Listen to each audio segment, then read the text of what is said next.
I am Reldnock Not So Nateserk. Reverting to his human form, the green hedgehog becomes a near double of Chris. Instead of one blue eye and one green eye, his eyes are red and orange. His left ear is pierced, sporting a safety pin for an earring. A chain dangles from his neck, and instead of a Sonichu medallion, Reldnock has a black Sonichu medallion, held on his chest by a strange green harness. Aside from the green harness, he is nude from the waist up. A black codpiece covers the crotch of his pants, and the legs of his pants are ripped. Ah! Oh my dog! Screams Chris, covering his eyes. My fantasies blow vastly towards my opposite gender. I am so offended. Put a shirt on! Meanwhile, from outside the dark dome, the three Sonichus wait tensely for the others to emerge. Magic-chan attempts a psychic probe. Anything, Magic-chan? asks Sonichu. No, says Magic-chan. I am unable to send my mental wavelengths into the dark dome. The only way to learn Christian status is to wait. Black Sonichu, calls Sonichu. What's the score?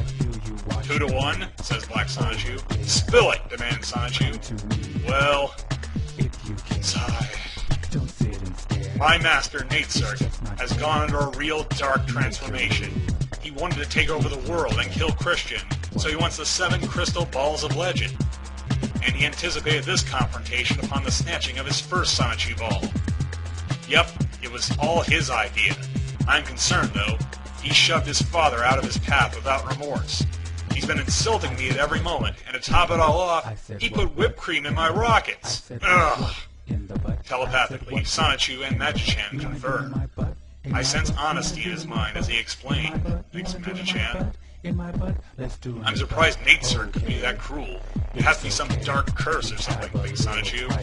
I can certainly tell you that Chris would rather be listening to his father's bickering now, thinks Magic-chan.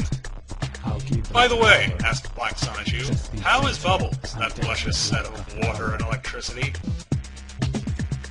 Back in the dark dome, you weakling, taunts Reldnock. Your feeble autism and big heart hinder you vastly beyond Beliar. I have no such whackness. Therefore I am the strongest. Cowardly liar, says Chris. You dare put me down with your insults. Where I lack in confidence, I make up for in heart, strength, and the caring, loving boost from my sweet friend, Meg-chan. Wanna bet? I'll whomp you to next Tuesday, challenges Reldnock. I will fight in defense with true might, says Chris. I will never be tempted towards your gross standards. Let's rock. Electric hedgehog power. Dark shocker power. The two men begin their transformations. As Chris's medallion gives him blue spines and a crooked tail, Reldnock's black Sonichu medallion gives him green spines and a green crooked tail. They each assume hedgehog form and become Warrior in Love and Honesty, Chris-chan Sonichu versus Reldnock Attack. The two emerge from the dark dome, facing each other in the mall as Sonichu and the others look on. Chris-chan, says Sonichu. Reldnock, says Black Sonichu. Thinks Magic-chan. Like gunfighters, the two stare each other down, searching for the slightest vulnerability. Magic-chan holds out his arms to stop Sonichu and Black Sonichu. Neither of you should interfere, he says. The intensity of this battle would be too much for any of us. Chris and Reldnock continue to stare down, and then, without warning, they speed into action. Chris lands the first blow, and they go smashing their way out of Quickville Mall. Yep, says Sonichu, looking out from the broken glass. The combatants streak all over town, too fast for the human eye to follow. Chris fires an energy blast, but Reldnock dodges. He returns fire, but Chris jumps out of the way and lands a kick to Reldnock's crotch. However, his codpiece protects him from injury. They run alongside each other, and Reldnock tries to shake Chris with another energy attack, but Chris rolls into his path and strikes him squarely in the face. Chris follows up with an energy blast, but Reldnock fires his own, and the two beams collide between them, causing a tremendous explosion of power. The blow sends Chris flying into an empty high school gym, and he smashes into the wall, creating a huge dent. Seemingly unfazed, Reldnock stands over the fallen form of his adversary and holds up the purple Sonichu ball. With the power of this crystal Sonichu ball I have in my hand, he says, I will deliver the final blow. How befitting is it that I get to destroy you in the school where you felt most happy. Too bad you won't be able to meet your fellow gal pal Lancers at the reunion. Ha! Ha! Ha! Farewell, Christopher Christian Weston Chandler. Suddenly a basketball strikes Relnock from the side, knocking out one of his teeth and rendering him unconscious. Later, Chris opens his eyes and finds someone with him. Hey, Christian, are you okay? Please, say something. Megan? He asks, bruised and back in his human form. What happened? For a while you were unconscious, Megan explains. Magaji led me here, then you went back to Paradise Island. Your hedgehogs restored the damage from earlier. What of Relnock? Chris asks. That other guy? Ugh, don't get me started. He was just too weird, Megan says. Anyway, he hit his head on the bleachers, and he was still breathing, so he was sent to Quickville General Hospital. That jerk was about to finish me, Chris says. How did his head meet the bleachers? I can answer that, old buddy. An orange hedgehog stands on the court, holding a basketball. I was shooting some hoops when I heard the crash. Stunned and surprised, I watched as the green guy made his speech. When I heard what he was going to do, I threw my basketball with gusto. Direct hit and beyond. Not bad for a Lancer. Bionic the Hedgehog, cries Chris.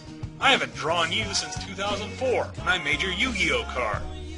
And before that was back in '99, in that war against autism drawing, says Bionic. Still, it has been about 10 years since I jumped out of that locker and met you. Yes, says Chris. That was back in my freshman year. By the way, have you two met? Bionic, this is Megan Schroeder, my sweet friend. Megan, meet Sonic's long-lost, but found, b-ball playing brother, Bionic the Hedgehog.